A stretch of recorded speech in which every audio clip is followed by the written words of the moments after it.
Resulta que pues, intentar montar grupos de trabajo, intentar actualizar la información, pues tiene un principio, que es el que tú estás haciendo con tu asociación. Se parte en muchos casos de cero. En este caso nosotros, Orphanet es un proyecto que está liderado por Francia, tiene su sede en Francia, nosotros somos, digamos, como un ramal aquí en España, y toda esa información se tiene que validar allí también, es decir, que no es sencillo, no podemos estar nosotros cada uno andando por nuestra cuenta, sino tenemos que estar coordinados con ellos y ellos también con el resto del mundo para que tenga un poco sentido. Y eso, claro, pues tiene unos tiempos. Sin duda. Gracias. Sí, dos preguntas muy rápidas, por favor, y tenemos que cortar porque vamos muy mal de tiempo. Están a punto de nombrarme el peor moderador de la historia, entonces... Bueno, yo quería que me confirmase si la información que está en la web que nos ha facilitado ahora CyberMapper será la misma que aparezca en Orphanet en el apartado de proyectos de investigación. Ahora mismo no. No por una sencilla razón y que lo he explicado antes que está trabajando Orphanet. La idea es trasladar esos proyectos de Mapper a Orphanet. ¿Vale? Lo que pasa es que los requisitos de Orphanet de información son muchísimo más extensos. Entonces, solamente vamos a intentar pasar los máximo número de proyectos posibles, pero que podamos. Pero no podemos volcar todos los datos de todos los proyectos que tenemos Mapper. Por eso hemos creado Mapper. Es una herramienta un poquito más sencilla a nivel nacional, pero claro, en el momento que eso lo trasciendes a nivel internacional, pues... hay como organizar esa información. Esa información es un trabajo importante que lo tiene que hacer alguien y lo vamos a hacer, pero poco a poco. Quizá al principio los proyectos más importantes se van a trasladar van a estar integrados de Mapper en Orphanet y más adelante pues cada vez más proyectos, pero eso es la idea, dar visibilidad aquí y fuera, para que también gente de fuera que está trabajando o que vive en otros países vea lo que están haciendo aquí y pueda venir aquí a colaborar. Muchas gracias. Una última pregunta, por favor. Tenemos que cortar. Perdóneme y trato de ser breve. Este proyecto a mí me resulta verdaderamente interesante y tratando de dar seguimiento, entiendo que es difícil y tiene muchas limitaciones en relación a lo que me han dejado ver, pero una de las principales problemáticas que hemos encontrado, no solamente aquí en España, sino en el mundo, porque ya lo estaban manifestando otras personas, es la situación económica, la situación de cuánto cuesta la terapia de reemplazo enzimático para los pacientes. Eso es verdaderamente caro, difícilmente de pagar por una familia, para los gobiernos está representando un verdadero problema. Entonces creo que con proyectos como este, si nosotros conocemos el número de casos, no hablemos de 25 pacientes diagnosticados de una enfermedad en Europa, ya tenemos, con las enfermedades raras debemos traspasar barreras geográficas, fronteras y empezar a lograr estadísticas internacionales para tener una situación significativa de presencia, creo yo. Entonces, a través de este sistema o de sistemas como lo que ustedes están haciendo de estadísticas, yo creo que se puede lograr que se difunda cuántos pacientes tenemos diagnosticados, cuántos pacientes tenemos tratados y modificar esta situación de ajustes de oferta y de demanda para que los precios necesariamente tengan que ir ajustándose conforme se están diagnosticando pacientes y se están tratando. Entonces, yo no sé hasta dónde sería posible que en algún futuro, logrando que las asociaciones ahorita ya están trabajando de manera conjunta, no solamente, ahorita yo veo sus mapas y sus estadísticas de España, pero ya tenemos también estadísticas muy buenas en América Latina que pudiéramos conjuntar para ir acumulando grupos cada vez más fuertes de número de pacientes y llegar a la industria farmacéutica pues finalmente con estadísticas y con grupos bien unificados. Sí, realmente se trata de eso. En parte lo que nosotros estamos haciendo aquí, centrado en investigación y en proyectos, es dar visibilidad a lo que se está haciendo, pero no dar visibilidad, aparte de para que la gente lo conozca, sino para que eso produzca ciertas interacciones que al final permita que se vayan agrupando pues, pequeños puntos que estaban dispersos y empiecen a trabajar juntos o conozcan lo que están haciendo otros, en nuestro caso en investigación, pero vale para todo en realidad, o sea, es decir, es el camino, no se puede ir cada uno con un país en un pequeño proyecto, duplicándolo en otro y por un lado reclutando pacientes en un sitio y en otro también duplicando el mismo ensayo clínico. La idea es ir unificando. Muchas gracias, Juan.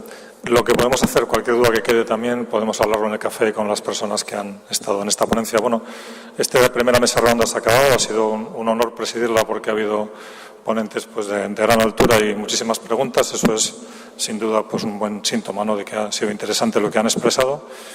Muchas gracias, Eduardo, muchas gracias, Horacio, María Luisa y Juan.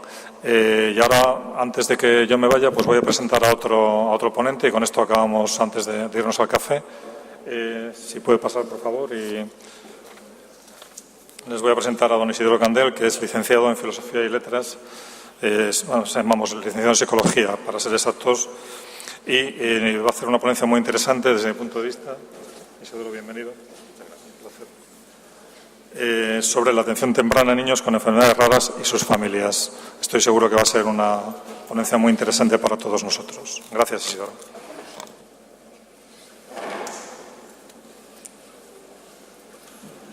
Dale, ahora busca, baja. Máster AT, ahí. Congreso de Enfermedades Raras. Congreso, arriba, ahí.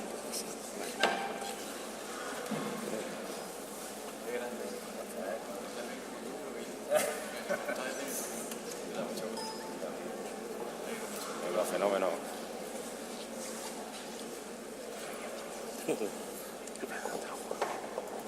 Este es el puntero, ¿no? ¿Funciona ya? Vamos a probarlo. ¿Qué le pasa? ¿No va o qué? Le voy a pulsar Ah, que ya lo ha grabado ahí. Sí, y ya.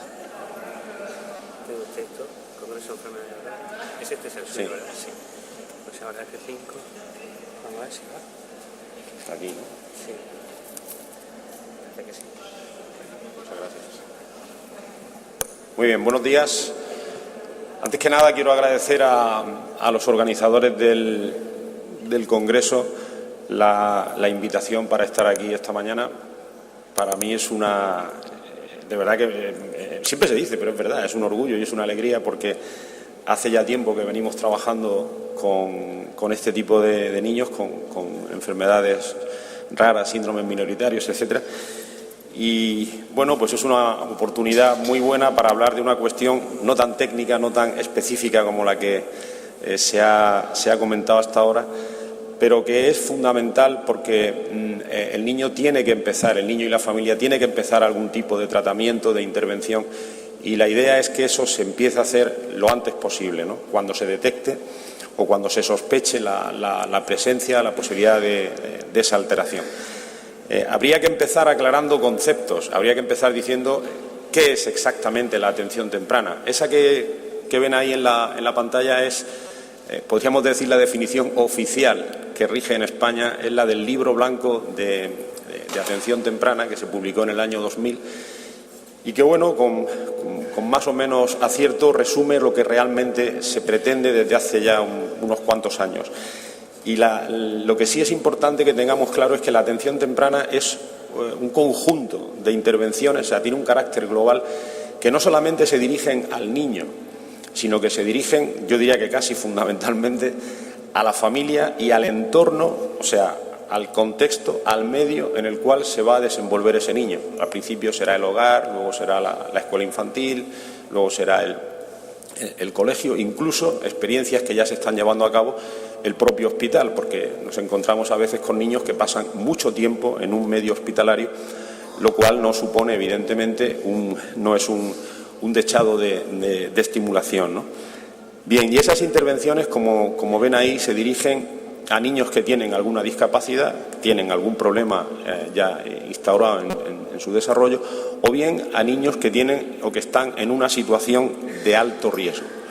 También hay otra característica importante de la atención temprana, que es su carácter interdisciplinar o multidisciplinar. Es decir, la atención temprana es una actividad compleja, no se puede hacer de manera individual, evidentemente, porque todo lo que todas esas intervenciones que comporta en general, porque lógicamente hay casos y casos, pero todas esas intervenciones pues son diferentes y sobre todo se tienen que adaptar a las necesidades, a las características que presenta el propio niño y, por supuesto, su familia, que no siempre van a ser las mismas, ¿no? Bien, se habla de algunos servicios como tratamientos de estimulación, de fisioterapia, de lenguaje, de alimentación, etcétera, etcétera. Pero sin olvidar nunca esa intervención y esa faceta de apoyo con la familia.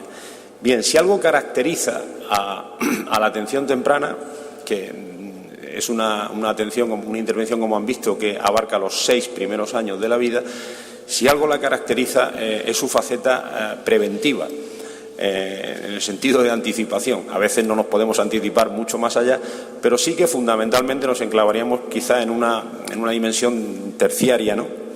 Porque el niño que tiene ese problema ya lo padece y lo que se trata es de evitar un deterioro o procurar que su rendimiento sea mejor y, sobre todo, apoyar a esa familia, ¿no?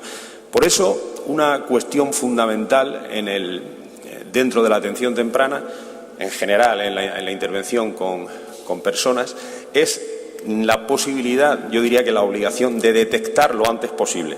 Y en este aspecto es evidente que se ha evolucionado muchísimo y los niños con enfermedades raras realmente se detectan mucho antes y, por tanto, eso nos va a permitir poder intervenir mucho antes con ellos, ¿no? Con ellos y, como decía, insisto, con su propia familia, ¿no? No siempre ocurre así, evidentemente. Hay muchos casos en que esa detección no se puede hacer en esos primeros días o primeros meses y las manifestaciones, los síntomas aparecen mucho después y, por tanto, la detección ya no es tan temprana, pero bueno, tampoco se pueden pedir peras al olmo, ¿no? Normalmente, me parece que me he saltado. No me he saltado ninguna. No me la he saltado, perdón. Generalmente los niños que nos llegan a los centros de atención temprana, a los servicios de atención temprana, nos son derivados por profesionales sanitarios, ¿no? Que son los que primero suelen detectar. Aquí en Murcia nos llegan básicamente a través de la sección de genética o bien de neuropediatría. Algunos llegan por otro conducto, pero generalmente suelen ser los casos que son detectados en el ámbito hospitalario, en el ámbito sanitario, y a través fundamentalmente de estas dos secciones nos llegan a los centros de atención temprana.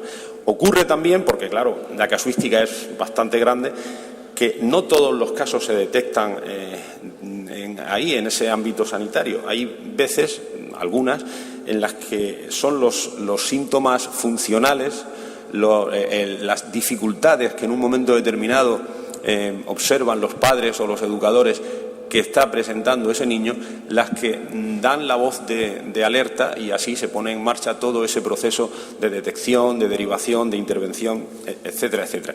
Por eso hay también que estar muy atentos a esos síntomas funcionales, porque a veces pues el fenotipo físico igual en algunos casos no permite detectar realmente ese problema que realmente está ahí, ¿no?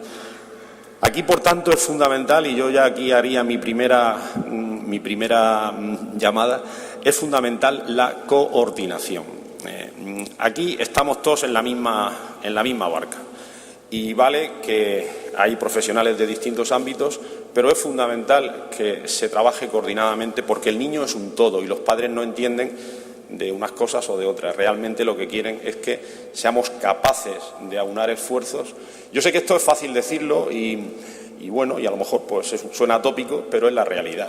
Y cuando realmente se funciona así, las cosas salen muchísimo mejor y sobre todo no mareamos tanto a los padres, les llevamos de un sitio para otro, les decimos una cosa, luego los otros otra y al final la familia acaba un poco despistada y acaba un poco harta de tanta vuelta y de tanta historia, ¿no? Bien, esto requiere evidentemente un esfuerzo por parte de profesionales de distintos estamentos implicados, fundamentalmente los relacionados con sanidad, con servicios sociales, con educación, etcétera, ¿no? Y esa voluntad es cuestión nuestra, de los propios profesionales, realmente, que seamos capaces de ponernos de acuerdo, de ponernos en contacto, porque aquí me parece que lo único que importa es el bien para el niño y para su familia. Entonces, no se trata de ver quién tiene aquí más protagonismo o quién tiene la voz cantante, sino simplemente lo que se trata es de ayudar a ese niño y a esa familia de la mejor manera posible entre todos, porque esto es un esfuerzo, creo que es un esfuerzo común, ¿no? Yo podría hablar de una experiencia muy positiva en Murcia, esto sabemos que aquí es así, y lo digo con toda la satisfacción y el orgullo del mundo, porque hemos tenido la suerte de tener profesionales sanitarios que nos han apoyado mucho, con los que ha habido una posibilidad de coordinación. También es más fácil porque somos una comunidad uniprovincial, tampoco somos muchos, tampoco esto es muy grande, pero aquí lo que cuenta sobre todo es la actitud. Yo lo puse en el resumen de la ponencia y fue una cosa muy bonita que los equipos de orientación de la región de Murcia, que dependemos de la Consejería de Educación, montamos un seminario de síndromes genéticos. Claro, a los centros de temprana empiezan a llegar, hace ya unos años, todavía no, pero empezaban a llegar cada vez más niños con síndromes de los que no sabíamos prácticamente nada, síndromes genéticos, ¿no? Y entonces organizamos este seminario de síndromes genéticos con la valiosa colaboración de la doctora Guillén, Encarna Guillén, y también con el apoyo de profesionales de su equipo, con la sección de neuropediatría, de neonatología, etcétera, etcétera. Y eso fue como un trampolín para que realmente se fomentara, se reforzara mucho esa coordinación entre los profesionales, porque pienso que todos nos necesitamos. Llega un momento en que donde uno acaba tiene que empezar el otro, ¿no? La realidad que nos dice, la experiencia que nos dice que es conveniente empezar esta intervención, de ahí su nombre, de temprana, lo antes posible. Lo antes posible no significa forzar las cosas, significa lo antes posible, en cuanto eso se detecta. ¿Y por qué? ¿Solamente por el niño? No solamente por el niño, sino también, y de manera fundamental, diría yo, por la familia, que se encuentra, como veremos luego, en una etapa de absoluto desconcierto, de absoluta confusión, etcétera, etcétera, ¿no? Por eso es muy bueno, yo diría que es básico, el inicio temprano. Eso no significa que haya que empezar, como algunos padres dicen, ¿no? ¿Y qué hacéis con los niños tan chicos? ¿No? ¿Lo vais a desarmar, tal pobrecito que tiene muchos problemas, no sé cuánto? Bueno, no se trata de desbaratar al niño, ni mucho menos, ¿no? Bien, ¿y cuáles son los objetivos? O sea, ¿qué pretendemos nosotros cuando se inicia un programa de atención temprana o de intervención temprana? El primer objetivo, quizá el más importante, pero el hecho de que es el primero no es el más importante, es uno más, pero sí es de los más importantes, es el apoyo a la familia a adaptarse a esa situación, proporcionando información, proporcionando apoyo, proporcionando asesoramiento, dando pautas sobre cómo manejar al niño, etcétera, ¿no? Pensamos que en la atención temprana uno de sus objetivos fundamentales es ese. El objetivo de la atención temprana no es que el niño consiga muchas cosas, que haga, que gatee, que coja, que no sé cuánto, que para allá, que para acá, ¿no? Que es importante, pero no es lo más importante. Lo más importante es ese proceso de adaptación que han de tener los padres y el resto de la familia con esa situación que no esperaban y que realmente generalmente les suele desbordar, ¿no?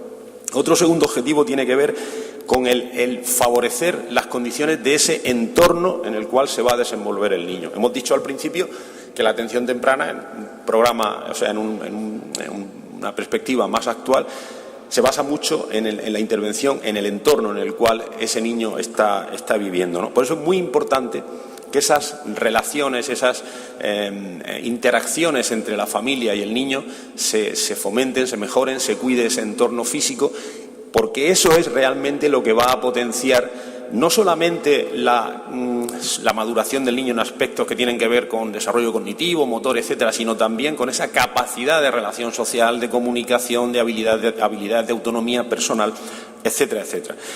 Ese entorno estimulante es fundamental para que todo ese proceso madurativo que está ahí en plena ebullición, más o menos importante, pues lógicamente vaya mejorando. Hay otros objetivos, me he puesto aquí esos más importantes, y luego si quisiera llamar la atención sobre un objetivo del cual habla mucho Salvador Martínez, desde una perspectiva lógicamente mucho más neurológica, en el sentido de que la atención temprana lo que hace es tratar de favorecer una serie de conexiones, activación de circuitos, etcétera, para potenciar algunas habilidades que están en el niño. Pero la atención temprana no es la panacea universal, ni es algo milagroso, ni nada por el estilo. Por eso es algo que también hay que decirlo y los padres tienen que saber. Algunas veces los padres vienen como si les han hablado tanto de atención temprana y piensan que aquello ya es la solución a todos sus problemas y a todas las dificultades que tiene su hijo. Eso no es cierto y no les podemos engañar. Lo digo esto porque muchas veces se oye hablar de programas, sobre todo intensivos, en los que se hace una propaganda que no es cierta, no es cierta en absoluto. Se ensalzan mucho una serie de logros que se han conseguido con algunos chavales, pero sabemos que eso no vale en absoluto para todos, ¿no? Bien, en el caso de la atención temprana para niños con síndromes raros nos encontramos con una serie de dificultades muy específicas. O sea, un programa de atención temprana dirigido a un niño, pues no sé, una trisomía 9 en mosaico, yo que sé, un Prader-Willi o lo que sea, no es muy diferente de la que, en general, de otro programa de atención temprana a niños que tengan otros problemas, ¿no? Es decir, es cierto que hay una especie de marco de referencia común que nos viene marcado por el desarrollo del niño que no tiene problemas, del niño normal, ¿no? Pero sí es verdad que, bueno, pues la población a la que se dirigen los programas de atención temprana tiene sus características específicas en muchos casos, ¿no? Y eso hay que tenerlo muy en cuenta, ¿no? Y he enumerado aquí algunas dificultades, las más sobresalientes, con las que nos solemos encontrar habitualmente en este tipo de poblaciones. Primero, habría que hablar del desconocimiento por parte de los profesionales de la atención temprana que procedemos del campo de la psicología, de la pedagogía, de la fisioterapia, de la logopedia, etcétera, etcétera. Ese desconocimiento por parte, o sea, el desconocimiento de esos síndromes raros, de sus características generales. También nos encontramos con otro problema que es la falta de información sobre aspectos relacionados con el desarrollo y la evolución de los niños. A uno le llega un caso de un niño con el síndrome de no sé cuánto, con una patología muy específica y, claro, interesa relativamente si tiene la cabeza no sé cuánto, las manos no sé qué o esto, ¿no?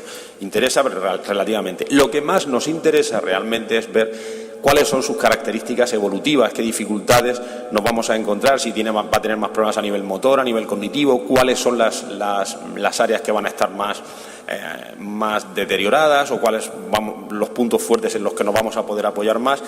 Y aquí, aunque es verdad que la bibliografía cada vez va siendo un poquito más numerosa, pero sí nos encontramos con un vacío, con una laguna muy importante, ¿no? Y eso dificulta mucho al profesional a la hora de elaborar, de diseñar ese programa de intervención. Y luego, en tercer lugar, hay otra dificultad que es la problemática familiar, que generalmente presenta aspectos muy específicos, ¿no? Volviendo a la anterior, yo quería insistir un poco en este tema, en el hecho de que a los profesionales de la atención temprana lo que nos preocupa sobre todo es ver cómo va a funcionar el niño, qué características tiene para poder informar a los padres y para poder intervenir de una forma mucho más rigurosa, mucho más acertada, adaptada a esas características. No vale aquí el café para todos, ¿no? Eso hay gente a la que el café le sienta mal y no sabemos realmente si al niño le va a sentar o no le va a sentar mal, ¿no? Bien, lo que sí sería interesante es que nos diéramos cuenta sobre todo los profesionales de este ámbito y también los padres, en que estos niños con alguna discapacidad, más o menos en general, suelen presentar algunas características que son un poco diferentes desde el punto de vista, sobre todo, cualitativo a la hora de la intervención. Se ha estudiado mucho en los últimos años, se viene insistiendo mucho en lo del fenotipo conductual, en la especificidad sindrómica, etcétera, etcétera. Hay un grupo de autores, entre ellos Josep Artigas, que insisten mucho en este tema, ¿no? Y han elaborado, bueno, ya hace años, pero han reforzado, han retomado ese asunto, el término del fenotipo conductual, ¿no? Para hacer referencia a esas características más o menos, no exclusivas, pero sí más o menos propias de algunos síndromes que están asociados con ese síndrome que tiene una etiología genética normalmente, ¿no? Y hablan del fenotipo conductual como la conducta en sentido amplio, porque efectivamente muchas veces te encuentras con que no es solo la cuestión motora o no es solo la cuestión cognitiva, sino que es la conducta en sentido amplio. Son muchas más cosas, ¿no? De atención, problemas de memoria, dificultades de interacción, etcétera, etcétera, etcétera, ¿no? Bien, yo sí quisiera ya, porque tengo que ir terminando, dirigirme un poco o referirme un poco, mejor dicho, a la importancia que tiene la atención temprana en la atención a familias, ¿no? Padres, hermanos, abuelos, etcétera, ¿no? Siempre se ha dicho, es algo que se maneja mucho en nuestro ámbito, que en la fase de prediagnóstico, de diagnóstico, están ahí, que parece que sí, que parece que no, que está pendiente una prueba, no sé cuánto, tal, pasan días, pasan meses y tal, ¿no?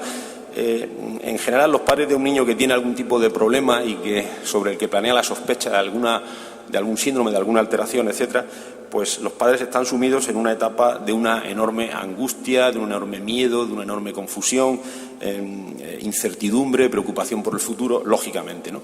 Y eso es algo que se palpa y se ve en ese centro de atención temprana y que evidentemente hay que abordar y hay que trabajar. No es solo el niño que levante la cabeza en prono o que se voltee en supino o que coja con una mano o que se lleve a la boca o lo que sea, ¿no?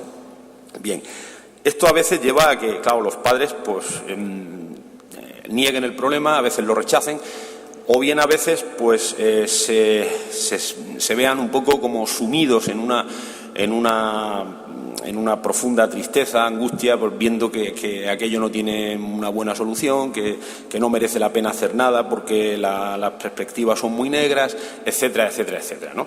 Bien, eso es algo común no solamente en los padres de niños con síndromes raros, sino también en los padres de niños que tienen o sobre los que se está haciendo algún diagnóstico de discapacidad. En el caso de los padres de un niño que tiene un síndrome raro, además, a mí la experiencia me ha enseñado que planea sobre ellos, ellos lo dicen, lo verbalizan normalmente, un sentimiento de soledad, ¿no? Es decir, a veces dice, tiene un niño con síndrome de Down y este fin de semana han hecho un encuentro de familias súper gigantesco en Valencia, se han juntado 700, 800 familias, no sé cuánto, grupos de apoyo, etcétera, etcétera. Y en cambio, los padres de los niños con síndrome raros, pues sí que es verdad que están más solos, ¿no? Te cuentan, una madre de una niña con un Wolf-Hirschhorn contaba que habían empezado una asociación en toda España y que eran 4 y que no sé cuánto, que aquello habrá ido creciendo, me imagino, porque era gente con muchísimo empuje, soy gente con muchísimo empuje y gracias a que van saliendo estas asociaciones, pues realmente eso va a ayudar muchísimo a los padres y va a ayudar mucho a los profesionales que trabajamos con vosotros en esos primeros años, ¿no? Este verano conocí a una familia que tiene un niño con un síndrome de Rubinstein-Iker y me comentaba cosas que seguramente muchos de los padres que estáis aquí pues no suenan a nueva, ¿no? Ellos sospechaban que ahí pasaba algo porque, pues el niño no terminaba de evolucionar, pero nadie le daba respuesta. Fue el padre el que, navegando por internet, pues al final empezó a dar con la tecla y empezó a comentar pues que su hijo parece que podía tener este síndrome, etcétera. Efectivamente se diagnosticó y se inició la intervención, pero la familia se quejaba sobre todo de eso, de falta de información, de falta de apoyo, de falta de esa intervención en los primeros meses, que es algo que efectivamente en lo que vamos mejorando lentamente y en lo que tenemos que seguir profundizando. Es evidente que la aplicación de programas de atención temprana comporta beneficios para los niños y para la familia. ¿Y cuáles son esos beneficios? Porque, claro, algunos padres dirán, los beneficios no son solo la ganancia en cociente de desarrollo o en cociente intelectual o en edades en percentiles o lo que sea. Los beneficios van a ser tan diversos y tan heterogéneos como la propia población. Y los beneficios no solamente se van a dar en los niños, sino que también se van a dar en las familias. Y muchas veces esos beneficios no son fácilmente cuantificables, ¿no? No tenemos todavía estudios, hay algunas experiencias pero con síndromes aislados y tal, pero no hay estudios realmente, por lo menos que yo sepa, ¿no?, sobre los beneficios así a nivel muy general de la aplicación de programas de atención temprana, pero sí nos basamos mucho en el testimonio de padres y en el índice del bienestar de la familia, ¿no?, que no se basa solo en que su hijo ha evolucionado su cociente de desarrollo, porque sabemos que en muchos casos eso no es posible. En cambio, sí se ha resaltado mucho el hecho de que los padres han experimentado, han aludido esa ayuda en su ajuste emocional, en unos momentos que eran verdaderamente difíciles para ellos y en los que estaban pues fundamentalmente perdidos, ¿no? Y eso es lo que, bueno, la atención temprana, el programa de atención temprana les había ayudado a ajustarse, les había facilitado algunas herramientas para empezar un poco a funcionar en ese difícil mundo. Claro, de pronto se mete uno en un mundo, los padres en un mundo en que absolutamente desconocido. Líos por aquí, líos por allá, profesionales, esto, lo otro, y realmente aquello debe ser francamente abrumador. Bien, acabo. Detección, lo más temprana posible, como se está haciendo. Derivación e intervención, esas son las claves. Y eso requiere, lógicamente, una coordinación entre profesionales, ¿no? Profundizar, sobre todo los profesionales, que a mí me da mucha envidia oíros hablar de lo fantástico que va la investigación experimental en otras disciplinas, ¿no? Nosotros no vamos tan que va. Y tenemos que profundizar en el conocimiento de las características, de los aspectos funcionales, que son los que realmente a nosotros luego nos interesan, ¿no? No solamente en la atención temprana, sino más adelante, escuela infantil, colegio, lo que sea, ¿no? Y adaptar la intervención, nuestra intervención, a esas características que son bastante peculiares. Y, por último, reforzar, insistir, no olvidar ese apoyo y asesoramiento que necesita la familia en esos primeros años y más adelante. Pues nada más. Muchas gracias por su atención.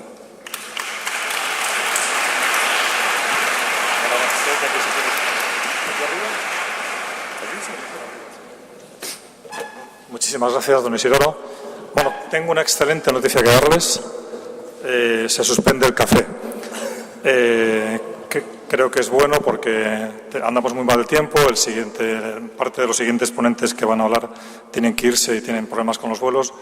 Y se lo digo de corazón, no es ironía, creo que es mejor que estemos hablando de enfermedades raras a que estemos tomándonos un café, que ya tenemos tiempo después, esta tarde, en la comida o lo que sea. Así que nos tenemos que quedar y seguimos aquí hablando y con la siguiente mesa redonda. Por eso hay tiempo todavía para unas preguntas para don Isidoro que seguro que serán muy interesantes.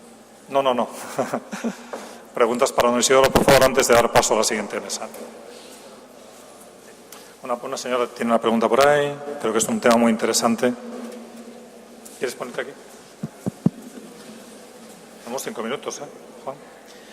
Gracias por la intervención.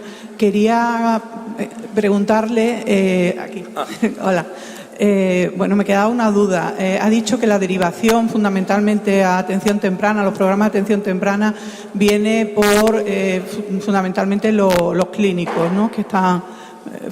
me ha parecido... Bueno, la experiencia nuestra aquí fundamental, además son los que detectan, básicamente. Sí. Hay otras comunidades autónomas donde la derivación a atención temprana se hace a través de los centros de valoración de discapacidad. ¿Aquí juegan algún papel también en ese sentido? Sí. Lo que pasa es que aquí eso nosotros lo hacemos después. Aquí lo que primero se hace, o sea, la táctica aquí es empezar lo antes posible. Y después ya tendremos tiempo de los sellos, de las historias, de no sé cuánto y de toda la historia, ¿no?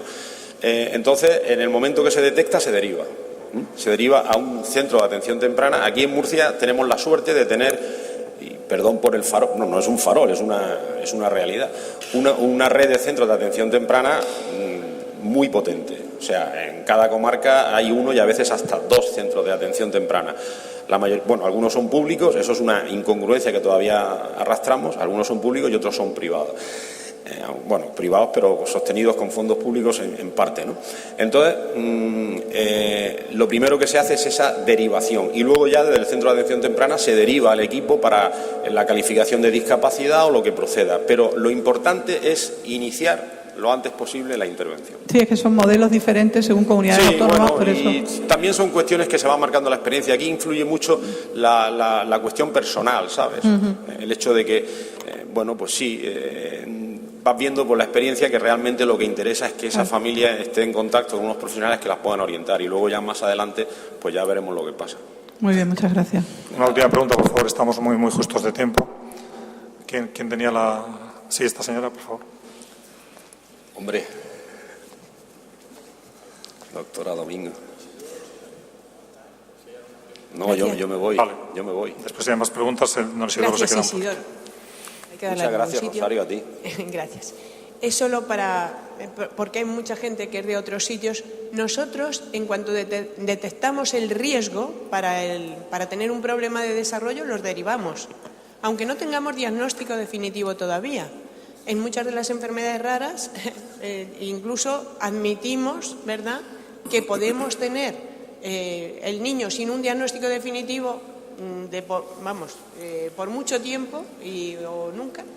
Y eso no impide que no tengan intervención en atención temprana. Nosotros lo tenemos accesible. Según llegan a la primera visita, se detecta el riesgo y se les envía. Eso que dice la doctora Domingo, y me alegro mucho que esté aquí, porque yo he hablado solo de la doctora Guillén también en neuropediatría, pero aquí tenemos la suerte de que la sensibilidad de los profesionales sanitarios es fantástica, ¿no? Entonces, ese trasvase de información y de niños es continuo, porque a veces no detecta sanidad, a veces detecta, pues a lo mejor la escuela infantil o los propios padres que han visto algo, o el pediatra del centro de salud que ha notado alguna cosita rara en alguna revisión que ha hecho, entonces lo deriva a temprana, y temprana inmediatamente lo deriva a neuropediatría y ya se pone en marcha ese mecanismo. Pero lo fundamental es la intervención, niño o familia. Muchísimas gracias. Damos por acabado esta primera mesa ronda. Gracias, don Isidoro. Un aplauso. Y a continuación damos paso a la siguiente mesa redonda, presidida moderada por don David Araujo, pidiéndole disculpas por la demora.